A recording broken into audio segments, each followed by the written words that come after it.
Hey dudes, I'm done crying and fisting myself over the bloodbath that happened last night. Lost a lot of money, but it is what it is. Just kill myself later, no big deal. But anyway, so what does that demand? Demands a recount, demands a reassess, demands a new play, right? So apparently, my 786 plan did not work here. Thinking that this was actually it's already on there. So here's the 786. I was thinking we get some sort of, WXY or double zigzag ABC correction to the 786 line, which Bitcoin has liked to do. So we'd come down 5, 3, and then 5 and stop short of the 618 or, hit the 618. So I had those buy targets in range. If you'll notice here, we aren't really that far from my cost average buy, which was like 81.50. But, I'm not going to sit here and BS and pretend like it was a good play. I mean, it was a play. It was a play to take. I wasn't strict on my stops, though, which, probably cost me more than it should have.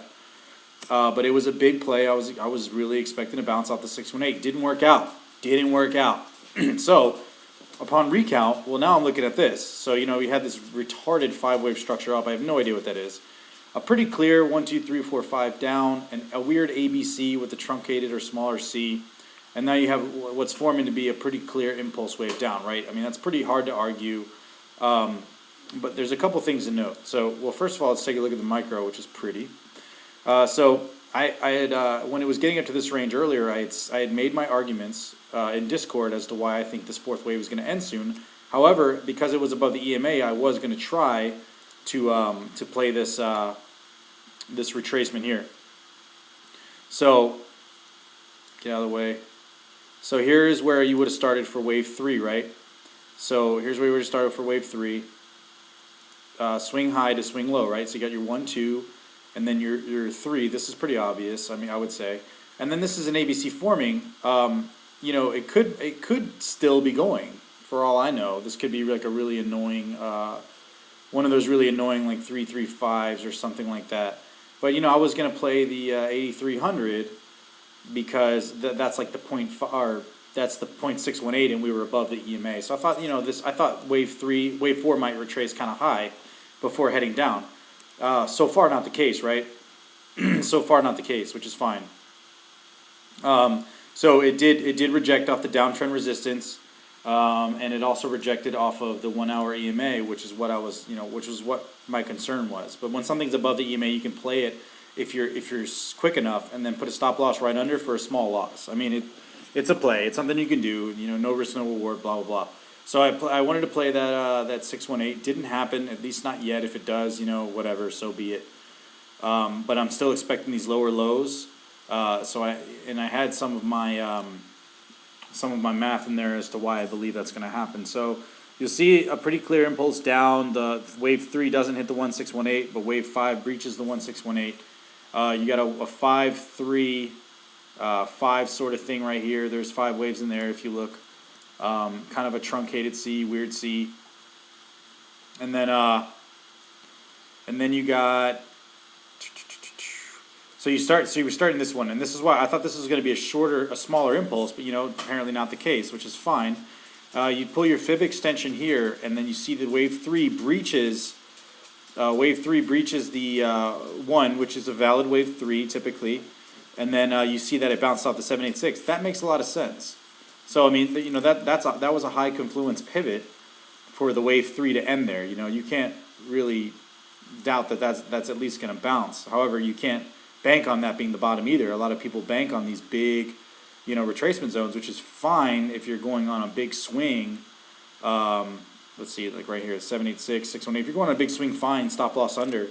But there's these the miniature targets that create the confluence zones, and that right there, the 786 stopped the 3 in its tracks, right?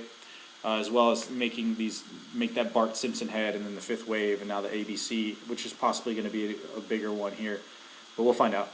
Anyway, so because that breached the 1, so now you can expect the 5 to breach the 1618. So now we have a few more clues to work with here.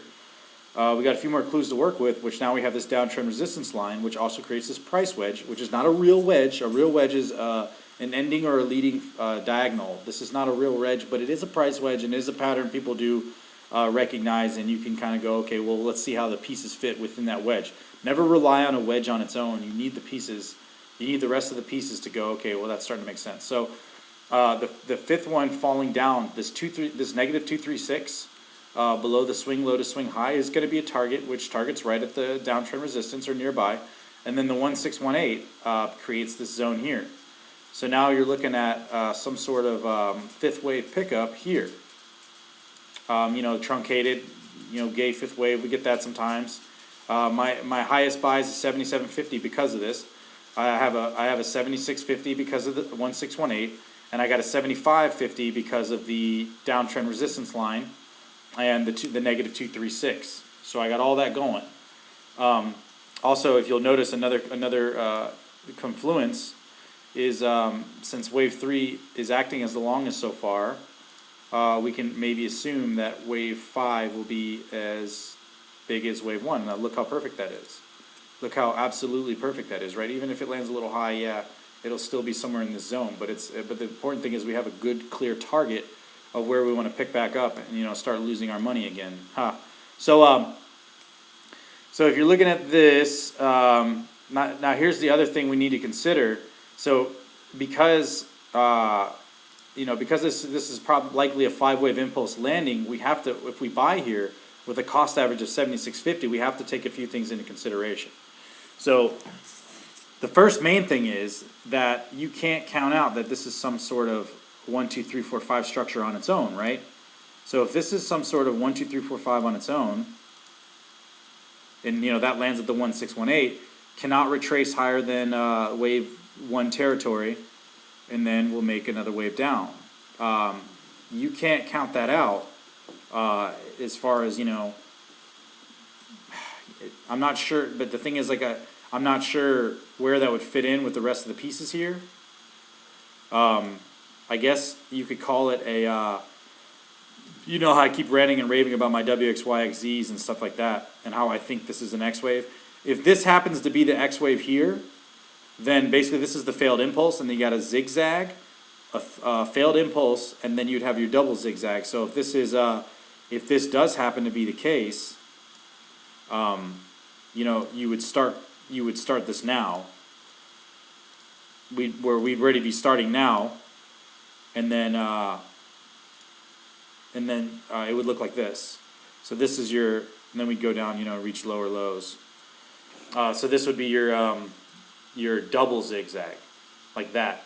However, I'm not sure how I feel about that. I still think there's going to be some upward movement, because I think that this ends Y, and then we're going to get any 3 up, and then we're going to get either a third wave, or then we're going to get the double zigzag, or the zigzag from there.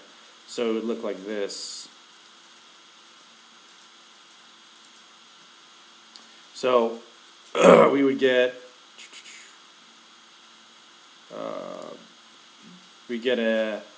a B, C to my targets there, and then we would get another zigzag here. And I think that's where the big zigzag down to the you know, the 6 to 4K ranges would be. That's where I think that would be. So if you're looking at the entire structure, W, X, Y, X, Z. So expanded flat, any 3, double 3, X, and then a double 3. So it would be from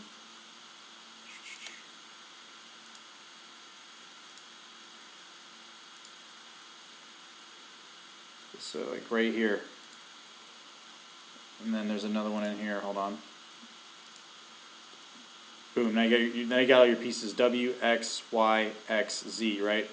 And that would come all the way down. So that's how that would look, in my opinion.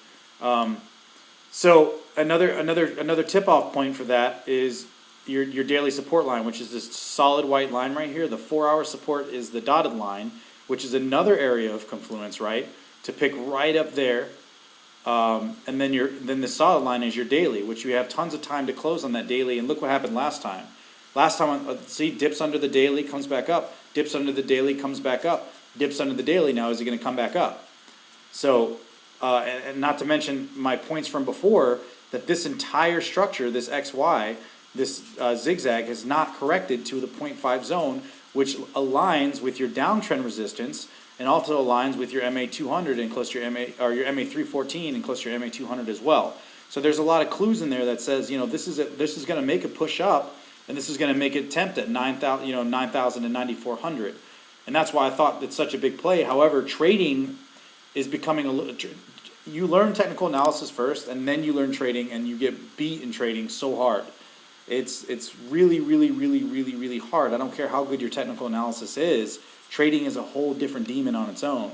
So no matter if I nail it, like even if I get this macro right, I may not have made nearly as much money as I could have, even getting it right based on how I cost average my buys and based on how things break my original targets and things like that. Like by the time this macro is done, if it fills out perfectly, someone would be like, all right, are you fucking rich from this? And be like, no, because my trades weren't that good. Trading's hard. So that's where I'm getting kind of stuck at. I tried a big play at the 618. It didn't work out, and now we're trying another big play here. So we're trying to bounce off this. We're trying to wick down on the daily, and we're trying to bounce off on the 4-hour zone. See, the last one is at maybe we'll get a bull wick right here at this 4-hour trend line. A bull wick would pick up our 7650, and then our 7750 and our 7750 and our 7650 will get picked up, and the 7550 we're going to need quite the wick for that one, right? So, but I'm not counting it out because it's look how close we are from 7800. It's not unlikely to see a big fat wick, right? And then you'd see that bullish movement, that bullish launch upward. So that's what we're playing now. A lot of the bear action has slowed down. Perhaps I should have waited a little bit. I should have been aiming for that play and then maybe and kind of waiting it out just a little bit. Another lesson learned, but that's what's going on. It is what it is. But yeah, I see no reason why we can't make a push up to here. I'm still very bearish overall, but I see no reason why we can't. You know what I mean? So we'll see how that plays out. I'm gonna create a risk to reward setup with this new play.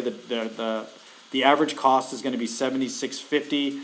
So if we so our next stop loss, obviously going to be probably like 7,500, and then maybe it'll end up dropping down through the 7,200s and breaking this or double bottoming. So we got to stay strict on that stop loss low. So 7,550 is the bare minimum, 7,500 the stop loss. If it stops us out, so what? We got to be strict because an average buy of 7,650 with a stop loss at 7,500, that's going to be a loss, but the reward obviously that we're going for is still pretty high, and the fact that it breached here is showing signs that it's going to really make a move here soon. And also, I'm not a big fan of these fractals. I think fractals and wedges are kind of like that hygiene bullshit, but a lot of times, they do end up working out, and I think it's because of the way corrections move, right? So here's a zigzag that price wedges itself, and then you see right here that this zigzag is starting to price wedge itself again, right? So that's a good sign that we're going to get a bounce. Not to mention all these confluence zones right here. So yeah, it's to recap for you idiots that don't know what I'm talking about. Just kidding. 77.50, 76.50, 75.50 seems fair to me. Average cost 76.50. Stop loss out at like 75.50. And see how that plays. If we start getting super bad impulsive movement down, get the heck out and look for the next reentry. So. Hope this helps. Sorry for losing your money, but it happens. It seemed like a good play at the time. Just got to be more careful next time, and not afraid of being wrong. I'm only afraid of not learning. So I know that sounds corny, but it is what it is. You gotta, just take the next trade. So that's what we're gonna do. That's gonna actually put me. If this trade works out, I'm still gonna win over time. I'm gonna make more money than had I. So like let's say that cost average puts me at. So. Times, so let's say we get to our 9,400 target, and that cost average puts me at that. Yeah, so that would still be a profit for me, a really good profit actually. So just taking the next trade, taking the next setup, and going from there. Edicts.